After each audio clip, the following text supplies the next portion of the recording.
G'day. Yeah, I'm going to do this. You might think this just looks like an innocent bottle of homebrewed beer rebottled into a old Grolsch. But there's nothing innocent about it.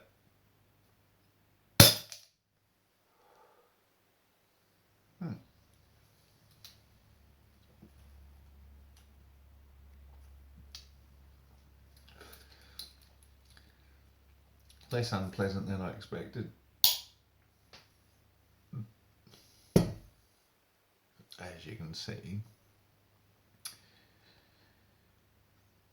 I put my ego to bed and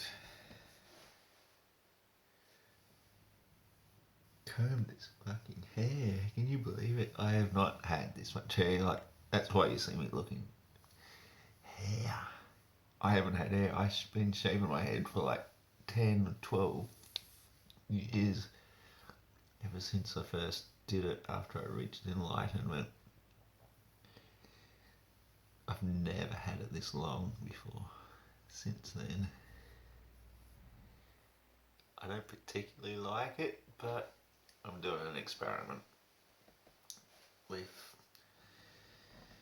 all my healthy stuff I experiment with. Oops, sorry, I didn't mean to smack you in the face like that. This is just to show you a rough idea of what my cupboard looks like. Up the top here you'll see hydrated bentonite. It's nearly empty and it's probably about 10 years past its use by date, like most of my stuff. I barely use any of my stuff, to be honest, because once you reach a certain point you don't need to, but that stuff was brilliant. Got some oil, got some walnuts. I only just bought them the other day. I'm going to make a cake soon. I make a pretty mean cake. I might have to make a video of me making a cake, because I don't make cake very often. Once a year generally, but when I make a cake, you want that recipe. It's a cake, one slice a day is a meal, and it's pretty much all you need to eat for the entire day if you go through the cleansing things I said earlier. I just thought I'd show you a bit of my stuff, really. Gah. Most of this stuff just sits here. This one here, the ones with my labels on it, that's the real thing. Silver Bullet Premix. I guess you wonder what that is. It's the Silver Bullet. Keeps the werewolves away and mosquitoes. And don't have too many wrinkles for a 45-year-old, I suppose. Someone that eats once a day. Guarana. That's a good one to use occasionally if you feel you're going to have an extra hard physical day. Brown rice. Always go brown rice. White rice, poison, clogs you up. Real rice, full of fibre, passes it through. That's why you're eating, for cleansing. I feel almost ashamed now when I look at my cupboard. Turmeric.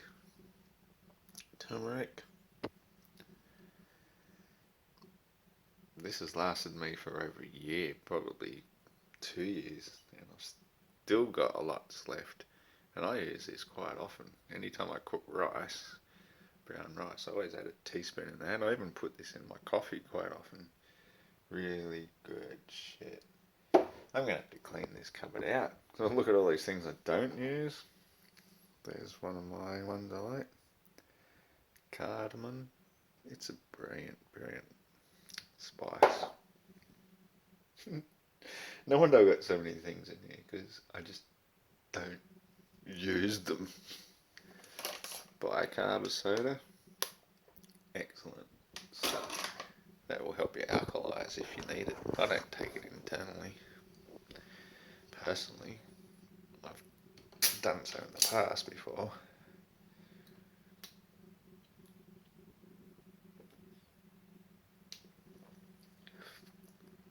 Nowadays, I sprinkle it in the toilet and pour some vinegar in. Self-cleaning toilet. Here's where I really eat from. Down in the food bowl. Ginger. Ginger is great. Lemons. Garlic. Garlic. Got to keep those vampires away. Onions. Can never have too much of that. Onion and garlic, every single feed. And over here, I've got, this is what I got left. Turmeric. I took it into work. Everybody took a little bit, I hope. Wasn't that much gone. That's just one tiny little root. In there, there's shitloads more. You can never, ever, ever have too much turmeric. Another brilliant Indian spice. That's just what I dug up out of the garden. You only need see that there? $35 a kilo down in the health food store. That little bit, I would just break that off, maybe that little bit as well. Plant one of them in each in a little pot full of good quality organic potting mixture. In 3 or 4 months, that's nothing. You'll be getting a bag full out of it. And then you just plant a few more of those little bits. That's how Mother Nature works, by giving us abundance.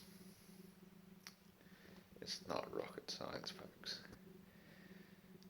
People that might try and talk you out of being vegetarian, say you're murdering whatever it is you might be murdering. Freaking veggie seller. Yeah, I buy carrots. I would just buy them at the supermarket. Did you know? This carrot here, this poor murdered carrot, it's all dying at the end there. I will do. Well, if I was going to be chopping it up to eat or put it through my juicer, you can do it. Just try it. See that end there? Chop off that much at the end before you slice it up to put through your juicer. Put it through your juicer. That's the best way to get all the nutritional value out of this living carrot. It's not a murdered carrot. And I can prove this very simply. Chopping that end off, go and sit it in a little dish or a lid or something for a day or two, rinse it out, keep doing that for a few days, put it in some soil. It will sprout heaps and heaps and heaps of fresh living greens. Now you try chopping the head off a lamb and see what you're going to get. You're going to get maggots, decomposition, ruins. Living vegetables are not dead. They live on and on and on. And you can take the seeds from that living, sprouting greens. The greens are awesome to put in your juice as well. Sorry, this is just getting a bit...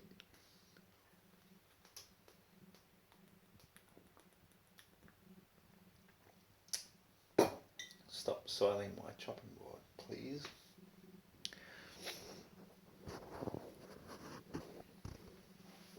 Once you understand the abundance of living foods, you'll never go back. Why would you be eating death? Why would you consume death? Do you want to be dead? Then consume dead animals. You want to be thriving with life, then consume living, breathing plant foods which aren't being murdered. Come on, you meat eaters. You're such meatheads. You don't realise you can chop the head off a carrot, as I've just explained, and have it grow and reproduce and produce thousands more. But you think you can take a steak and go and bury that in the ground and grow 100 or 1,000 or 10 million more cows? It doesn't work that way. We're mammals. We don't need to kill and eat mammals. Plants, on the other hand, they are given to us, as the Bible says, green-leaved herbs and seed-bearing fruits. For us they shall be meat. And that most wrinkly, deadest carrot you can find in the bottom of your fridge, you can still bring it back to life very, very easily and grow 1,000, 1,000,000, 10 million more carrots from it with very little effort. If you apply it yourself, you cannot do that.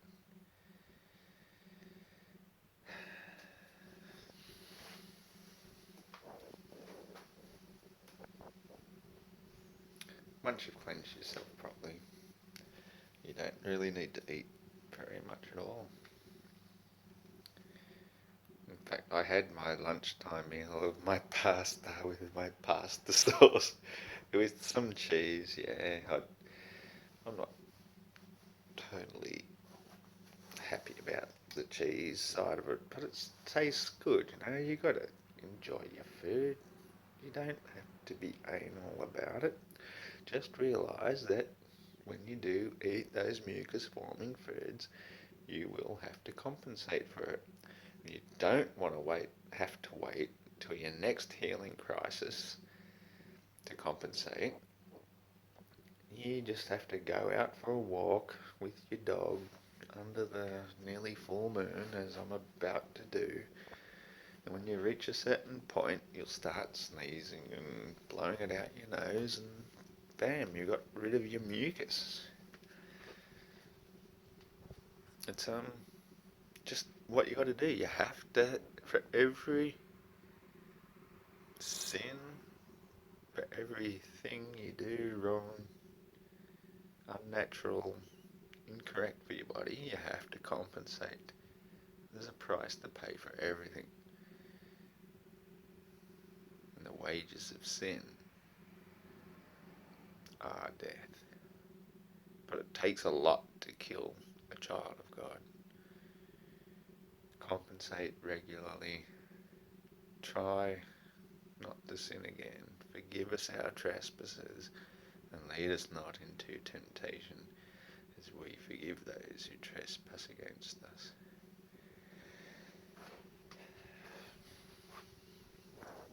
These prayers were given to us for a reason.